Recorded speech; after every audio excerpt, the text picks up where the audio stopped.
E aí galerinha, Red falando, e hoje nós vamos fazer um vídeo muito especial, que é uma das maiores e mais poderosas empresas do mundo dos videogames, a Nintendo. Essa empresa que foi fundada há muito tempo atrás, no final da restauração da era Meiji. Quem gosta de anime sabe do que eu estou falando. A Nintendo já existia naquela época. Caso você não saiba, a restauração Meiji, que foi o final dos shoguns ou da era dos samurais, foi de 1869 a 1912, mais ou menos por aí. Posso estar enganado, mas nessa época a Nintendo já existia. Então hoje o vídeo vai ser um pouco mais comprido, então eu vou tentar dividir ele em algumas partes para ser mais criterioso com esse monstro da produção de jogos e de consoles. Então vamos lá, galerinha. Uop!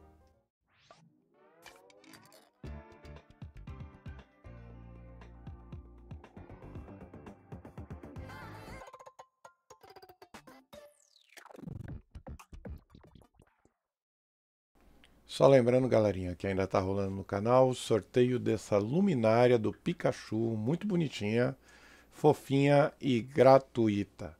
É só curtir, compartilhar e deixar um comentário "eu quero" no vídeo.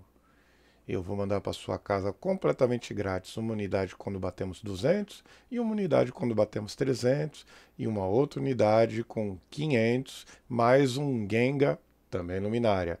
Participa lá, galerinha. Obrigado! A Nintendo foi oficialmente fundada em 23 de setembro de 1889 na cidade de Kyoto, no Japão, por Fusajiro Yamauchi, então com 29 anos. Na época, seu principal produto de vendas eram cartas Hanafuda, pintadas à mão em papel de casca de amoreira, usada em jogos tradicionais no Japão.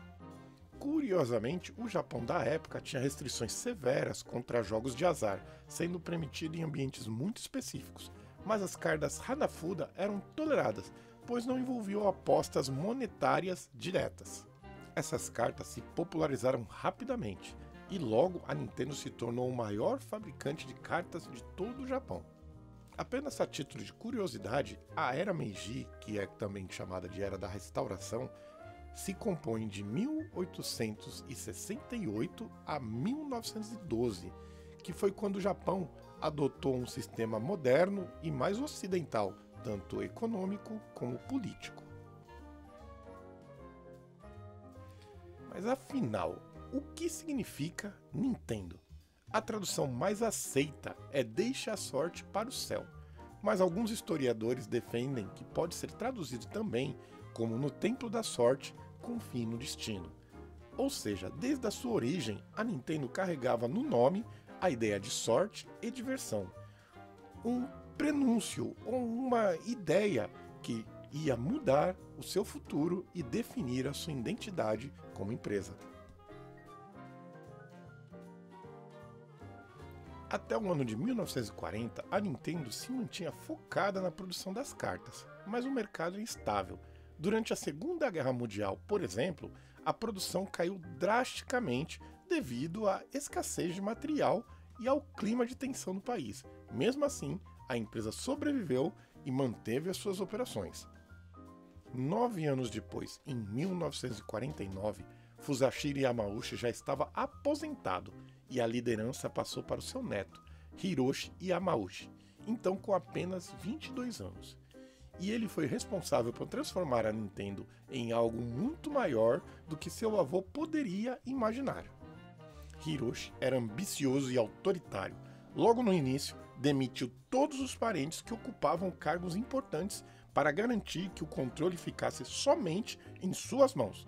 Sob seu comando, a empresa foi renomeada para Nintendo Playing Card Co. Ltd., modernizando sua linha de produção e começando a buscar novas oportunidades. Um dos maiores sucessos da trajetória de Hiroshi foi a parceria com a Disney em 1959, para produzir cartas ilustradas dos personagens como Mickey, Pato Donald, etc. O resultado foi um fenômeno. Em apenas um ano, a Nintendo vendeu mais de 600 mil baralhos, algo impressionante para a época, e graças a isso, em 1962, a Nintendo chegou a se tornar a maior fabricante de cartas do mundo e abriu seu capital para a Bolsa de Osaka, consolidando-se como um nome forte na indústria de brinquedos. Mas Hiroshi, que já teve a experiência da Segunda Guerra de ver as vendas da Nintendo desabarem e ter um mínimo para sobreviver, queria ter uma expansão e não depender apenas das cartas. Na década de 60, a Nintendo tentou investir em outras áreas, algumas bem curiosas. A Nintendo já foi proprietária de uma rede de táxis no Japão, uma marca de arroz instantâneo, é tipo macarrão instantâneo, só que com arroz, uma rede de Love Hotels, que aqui no Brasil é conhecido como motel, você paga para ficar um período, 3, 4 horas, depende da sua intenção. E até mesmo uma empresa de aspirador de pó, parecia mais um brinquedo, mas era um aspirador de pó. Nenhum desses negócios deu certo, mas serviram para mostrar que Hiroshi buscava constantemente novos caminhos para sua empresa. Depois de todos esses fracassos, Hiroshi se voltou completamente para o mercado de brinquedos. E é aí que entra em cena o nome de um homem que mudou o futuro da Nintendo, Gunpei Yokoi. Originalmente contratado como engenheiro de manutenção, em 1965, Yokoi criou por conta própria um brinquedo chamado Ultra Hand, um braço extensivo de plástico. O sucesso foi imediato, vendeu mais de 1 milhão de unidades no Japão e salvou a Nintendo de uma crise financeira. Yokoi se tornou rapidamente o principal inventor da empresa, desenvolvendo outros brinquedos de sucesso, como o Ultra Scope e o Love Tester. No final dos anos 70, com a ascensão dos jogos eletrônicos, a Nintendo começou a dar seus primeiros passos no setor.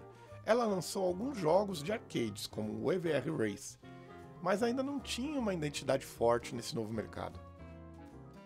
Mas foi no final de 1977 que a empresa lançou seu primeiro console doméstico no Japão, a série Color TV Games, que vendeu mais de 3 milhões de unidades nas suas duas versões.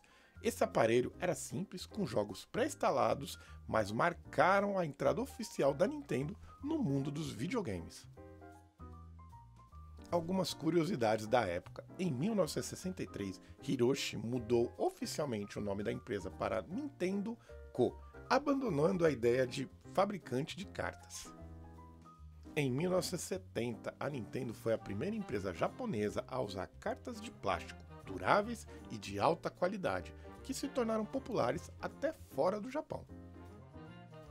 O valor de mercado da Nintendo em 1975 já girava em torno de 80 milhões de dólares. Se fizermos os ajustes para a nossa época e com a inflação atual, daria em torno de 450 milhões de dólares de hoje. E foi nessa época que a Nintendo conheceu um jovem chamado Shigeru Miyamoto, contratado em 1977, mas que mudaria o rumo da Nintendo para sempre. E aí, você sabia dessas coisas da Nintendo? Gostaram do vídeo? Espero que sim. O próximo a gente já vai começar a contar um pouco mais das coisas um pouco mais modernas. Mas quem não conhece seu passado, não conhece o futuro. Então vamos tentar falar um pouco mais da Nintendo. Desculpa se faltou alguma coisa ou se eu me estendi demais em outras. Espero que todos tenham gostado. Até o próximo vídeo. Um abraço. Deixa o like, curte, compartilha. Ajuda o canal a crescer. Obrigado. Valeu!